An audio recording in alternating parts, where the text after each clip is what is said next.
আসসালামু আলাইকুম প্রিয় বন্ধুরা, আজকে আমি আপনাদের ঋণ মুক্তির জন্য পবিত্র কোরআনের এমন একটি শক্তিশালী সূরা নিয়ে হাজির হয়েছি, যে সূরাটি শুধুমাত্র আপনাদেরকে মনোযোগ দিয়ে শুনতে হবে, কষ্ট করে পড়তে হবে না।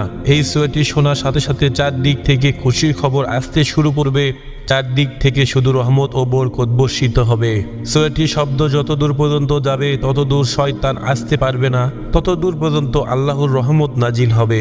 এই সূরাটি মূলত তারাই শুনবেন যারা খুবই অভাবে আছেন, কষ্টে আছেন, কোনোভাবেই মনের আশা পূরণ হচ্ছে না, যারা গরিবি দূর করতে চান, যারা ঋণ পরিশোধ করতে চান এবং যারা চাকরি হারিয়ে দেশেহারা হয়ে পড়েছেন। আজকের এই গুরুত্বপূর্ণ সূরাটি শুধু তাদের জন্য। কষ্ট করে সূরাটি আপনারা মনোযোগ দিয়ে প্রথম থেকে শেষ পর্যন্ত শুনুন।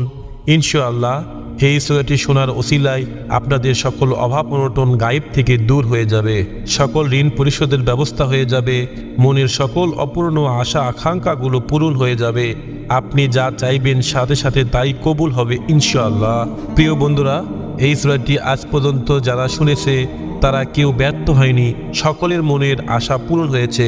এর জন্য আল্লাহ তাআলার কোরআন মাজিদের সর্বশ্রেষ্ঠ এই সূরাটি শুনতে শুনতে আপনার মনের সকল নিয়ত মনোবাসনা আল্লাহ তাআলার কাছে মনে মনে দোয়ার মাধ্যমে তুলে ধরুন। প্রিয় বন্ধুরা, আল্লাহ পাক চাইলে সবকিছুই সম্ভব। আল্লাহ চান তো আপনার জীবনটা নিমিষেই পরিবর্তন হয়ে যাবে।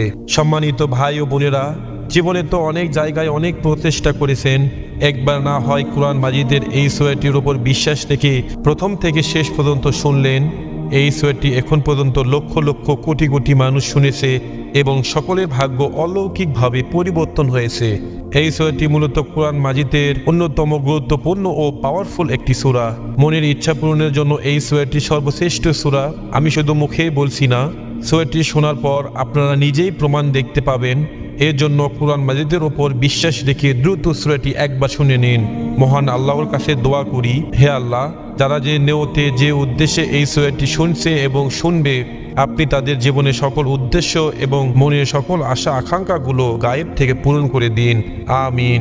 আপনিও কমেন্ট বক্সে আমিন লিখে দোয়াতে শরীক হন, কেননা কে জানে কার মুখ থেকে বলা আমিন কখন কবুল হয়ে যায়। তো চলুন সূরাটি শুনে নেওয়া যাক। أعوذ بالله من الشيطان الرجيم. بسم الله الرحمن الرحيم.